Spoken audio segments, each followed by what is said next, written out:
En el interior de su hormiguero, millones de hormigas se desplazan velozmente de un lado a otro. No existe nada en el entorno natural que las persiga o limite su avance. Continúan expandiéndose y llevando sus fronteras hacia pastizales, campos de cultivo y pueblos concurridos. En este momento, su población ha alcanzado los miles de millones.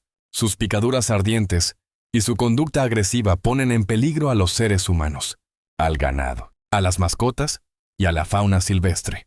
Sus columnas en marcha nunca detienen su movimiento y siempre buscan con ansia alimentos con alto contenido proteico. Destrozan a cualquier ser vivo que no consiga correr o volar con la suficiente rapidez para escapar. Ahora, imaginen que alejamos el mapa conmigo para que puedan observar la inmensidad real de este ejército de hormigas. Entonces, surge una persona con una estrategia que podría detener esta catástrofe antes de que ocurra el impacto.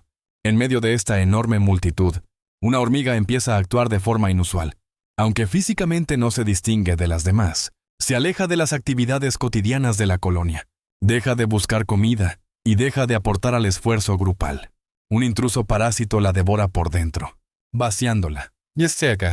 Finalmente, la cabeza de la hormiga se desprende. De los restos cortados, brota una mosca diminuta, de apenas 5 milímetros de largo, con un tamaño insignificante comparado con el de su antiguo hospedador. Sin embargo, este pequeño ser representa una de las amenazas más terribles que un hormiguero puede enfrentar, ya que en su ciclo biológico reside el potencial para destruir hormigueros gigantes y eliminar a cada habitante que viva en ellos. Las moscas foridas forman una extensa familia de insectos con 2 alas que incluye cerca de 4.000 especies, aunque muchas no llaman la atención y se parecen a las moscas de la fruta comunes. Más de 70 especies son famosas por ser decapitadoras de hormigas. Estas pertenecen al género Pseudaction y son consideradas los principales enemigos naturales de las hormigas de fuego. Su ciclo de vida está ligado de forma compleja al de sus anfitriones. Tras el apareamiento, las hembras de mosca forida buscan activamente obreras de hormiga de fuego, mostrando una especificidad sorprendente por su víctima. El ataque ocurre con una rapidez extrema. La mosca se posa brevemente sobre una hormiga y, en menos de un segundo, introduce un solo huevo a través del exoesqueleto, usando un ovopositor endurecido, logrando su objetivo antes de que la hormiga pueda defenderse. El ovopositor de la hembra está adaptado para perforar el blindaje de la hormiga y depositar un único huevo en cada golpe. Durante su vida, ella puede poner entre 100 y 300 unidades, infectando potencialmente a cientos de individuos. En pocos días, el huevo eclosiona y la larva realiza una migración por el cuerpo de la hormiga hasta instalarse en la cápsula de la cabeza. Curiosamente, el anfitrión casi nunca muestra señales de dolor durante la invasión. A través de 3 etapas de desarrollo del parásito, la hormiga sigue buscando comida y cuidando a sus compañeras como si nada malo pasara. Al iniciar la pupación, la destrucción interna se vuelve profunda. La larva se mueve a la cabeza y consume los músculos mientras la hormiga sigue viva. En la fase final, enzimas especiales disuelven la membrana que une la cabeza al tórax, provocando que la cabeza se desprenda. La larva se transforma dentro de la cabeza cortada, que sirve como cámara protectora. Después de varias semanas, una mosca adulta sale por la cavidad bucal para iniciar el ciclo otra vez. Este proceso es largo. El desarrollo larvario toma de 2 a 3 semanas, seguido de otras 2 o 3 semanas como pupa, dependiendo de la temperatura y la especie. Al principio de la infección, la hormiga parece normal, solo cuando la larva madura. El comportamiento del anfitrión cambia. La hormiga deja el nido y camina sin rumbo, alejándose de la colonia. Esto ayuda a la mosca, pues le da un sitio seguro lejos del enjambre defensor. La decapitación ocurre pronto y, tras la metamorfosis, la mosca adulta sale, cerca de la colonia que le dio hogar. El ciclo se repite con una eficiencia implacable, incluso en cantidades bajas. Estas moscas reducen mucho la productividad. Una sola mosca entre 200 obreras puede cortar a la mitad la recolección de comida en 6 semanas, mientras que varias moscas actuando a la vez pueden dañar seriamente a la colonia y acelerar su caída. Las moscas que acaban con las hormigas de fuego pueden parecer beneficiosas, ya que estas hormigas son mucho más que una molestia, agresivas y muy adaptables. figuran entre las plagas agrícolas más destructivas del mundo, dañando cultivos de soja, patatas, maíz y árboles cítricos jóvenes en varios continentes. También atacan equipos eléctricos, invadiendo maquinaria y dañando transformadores y compresores de aire acondicionado, registradas por primera vez en los Estados Unidos en la década de 1930. Las hormigas de fuego se han establecido profundamente en el país. En 2001, un residente de un asilo en Florida de 73 años murió tras recibir cientos de picaduras, y cerca de un tercio de las personas en áreas infestadas son picadas cada año. Bajo este contexto, la mosca decapitadora no parece una amenaza sino una solución potencial.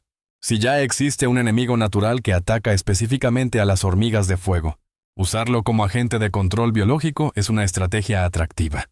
Por ello, a inicios de los años 2000, varias especies de moscas Pseudacteon llegaron a Norteamérica con el objetivo de frenar a la hormiga roja de fuego invasora, Solenopsis invicta. El fin no era borrarlas del mapa de inmediato, sino reducir su número para aliviar la presión económica y ecológica. Un método basado en el control biológico donde se usa al enemigo natural de una plaga para limitar su expansión. Sin embargo, los resultados fueron menos impactantes de lo esperado. Estudios de campo a largo plazo en Florida no mostraron una baja medible en las poblaciones de hormigas debido a las moscas. Las tasas de infección en las colonias rara vez pasaron del 3 al 4%, y casi siempre se quedaron bajo el 1%. Niveles muy bajos para frenar el crecimiento del grupo. Los hormigueros siguieron creciendo como si nada hubiera cambiado. Este impacto limitado tiene lógica evolutiva. La vida de la mosca depende totalmente de que existan hormigas de fuego. Si eliminara colonias enteras, se quedaría sin anfitriones y arruinaría su propio éxito reproductivo.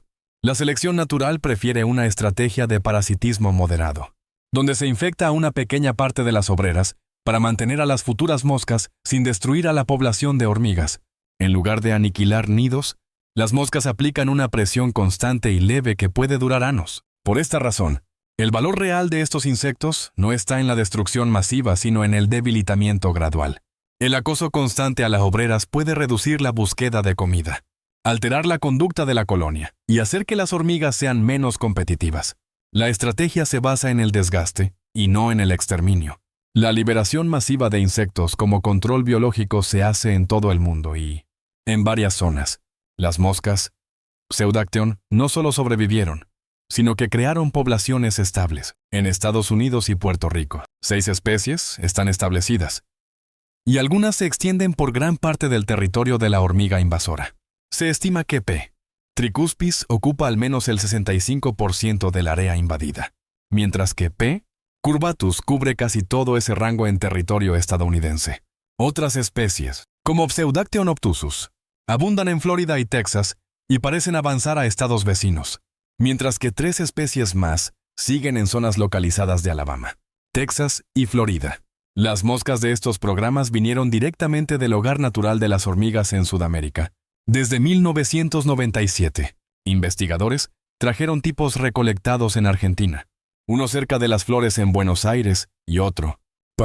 curvatus, a unos 35 kilómetros al noroeste de Formosa, mientras se hacían más colectas en Brasil.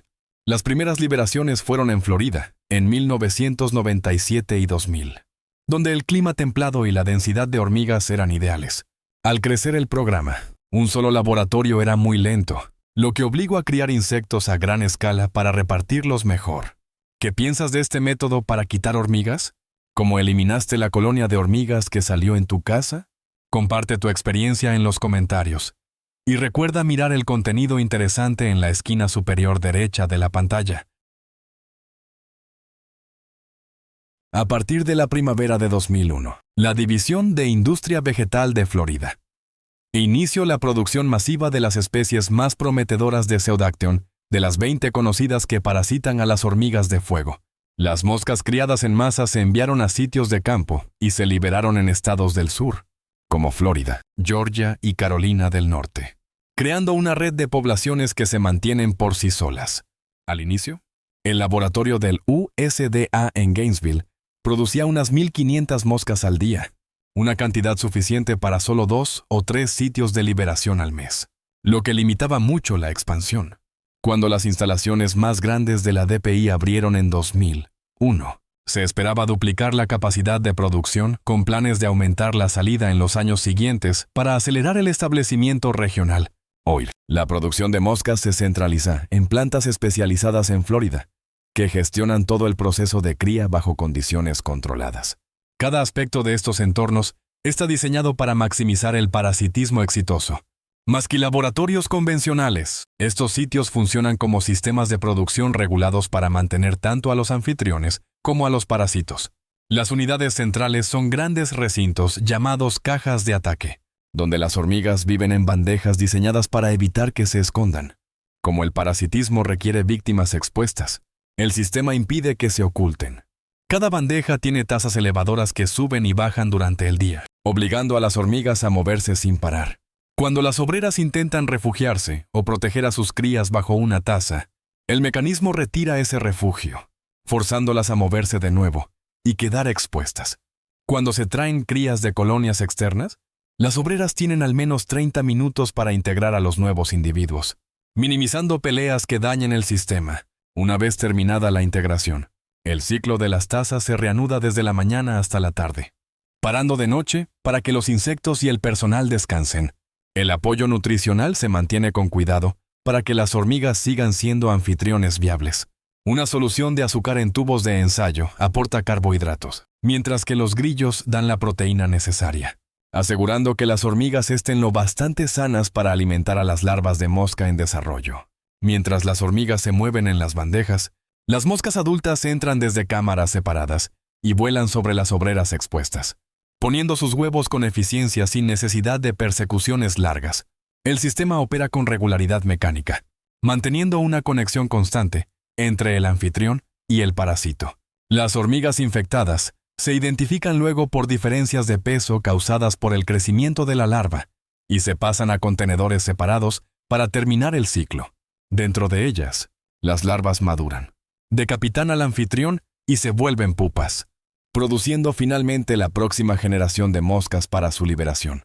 Este programa de cría a escala industrial representa una gran adaptación tecnológica de una interacción natural entre depredador y parásito, convirtiendo una relación evolutiva en un sistema de producción capaz de generar miles de agentes de control biológico para su uso en el campo. Es inevitable que surjan dudas cuando se introduce un ser vivo ajeno para el control biológico, sobre todo si se cría y libera a propósito para que forme nuevas colonias. El miedo a que este agente se vuelva una plaga y cause daños ecológicos inesperados es una preocupación válida con bases históricas. Sin embargo, el caso de las moscas foridas Pseudacteon es distinto por varios puntos clave. Estas moscas vienen de las mismas zonas de Sudamérica que las hormigas que parasitan, donde ambas conviven todo el año en sistemas ecológicos estables. El término invasor suele usarse para especies que se expanden de forma agresiva y rompen el equilibrio. En este caso, las moscas no llegaron como colonizadoras al azar, sino como enemigas naturales, muy especializadas de una plaga que ya era destructiva. Su función no es crear un nuevo desajuste, sino devolver la presión ecológica que las hormigas perdieron al ser llevadas fuera de su hogar original. Una duda principal es si estas moscas podrían atacar a otras hormigas nativas. Estudios realizados antes y después de las liberaciones han demostrado una especificidad extrema. Las especies de Pseudacteon liberadas en los Estados Unidos solo parasitan hormigas del género Solenopsis y no muestran interés por otros insectos, cultivos, ganado o personas. Su nicho biológico es tan pequeño que su vida depende por completo de la hormiga de fuego, haciendo que un daño ecológico extendido sea muy poco probable, aunque en teoría se podría eliminar a la hormiga de fuego. El éxito depende de la geografía, los recursos y la coordinación pública. Nueva Zelanda es el único país que ha borrado por completo a la hormiga roja tras detectar invasiones en 2001, 2004 y 2006. Para el año 2009, las autoridades las declararon eliminadas gracias a una bioseguridad estricta y las ventajas de ser una isla. Por el contrario, los Estados Unidos enfrentan plagas de hace décadas en territorios inmensos, lo que hace que la erradicación total sea económica y logísticamente casi imposible. Europa está hoy en una etapa media de invasión, donde aún es posible actuar, pero los retrasos suben los costos a largo plazo. La experiencia enseña que subestimar a las hormigas invasoras suele traer gastos enormes después. En estos casos, juntar el control biológico con métodos químicos y mecánicos puede evitar que la plaga se asiente a gran escala. Otros programas muestran la eficacia de estas intervenciones científicas. La técnica del insecto estéril casi eliminó a la mosca del gusano barrenador en el siglo XX mediante la suelta de machos estériles. Estrategias parecidas siguen hoy en Panamá para frenar su avance al norte.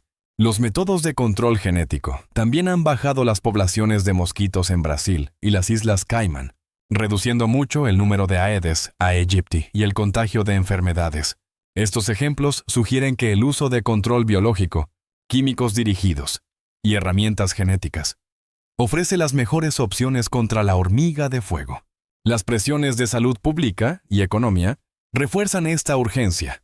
En los Estados Unidos, estas hormigas causan gastos de miles de millones de dólares anuales en emergencias médicas y daños a la infraestructura.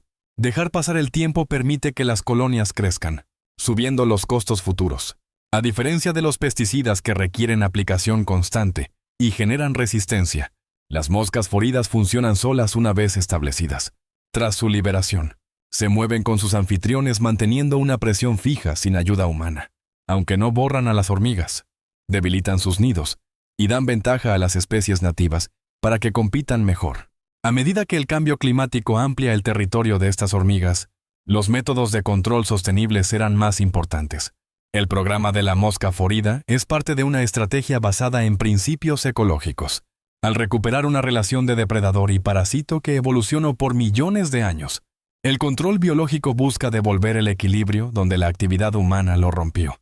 La mosca decapitadora no es una nueva amenaza invasora, sino una medida calculada, que muestra cómo las intervenciones biológicas pueden frenar el daño del movimiento global de especies, minimizando los riesgos para el entorno. A pesar de lo prometedoras que resultan las moscas Pseudacteon como agentes de control biológico, existen limitaciones importantes que obligan a mantener expectativas realistas. Lo más relevante es que las moscas por sí solas no pueden borrar a las hormigas de fuego, porque las tasas de parasitismo son demasiado bajas. Incluso en regiones donde varias especies de moscas han vivido por años, las poblaciones de hormigas siguen siendo fuertes. Las moscas reducen los impactos y frenan la expansión, pero no eliminan las plagas, razón por la cual los científicos las consideran un elemento dentro de una estrategia integral y no una solución única. La diversidad de especies añade otra capa de complejidad. Aunque el objetivo principal es la hormiga roja de fuego, también existen la hormiga negra y poblaciones híbridas. Diferentes tipos de moscas muestran preferencia por especies de hormigas o variantes genéticas específicas. Una mosca eficaz contra la hormiga roja podría ser menos útil contra las negras o híbridas, lo que exige un despliegue estratégico de múltiples especies de moscas para enfrentar diversas plagas. Criar millones de moscas requiere instalaciones especiales, personal capacitado y dinero constante.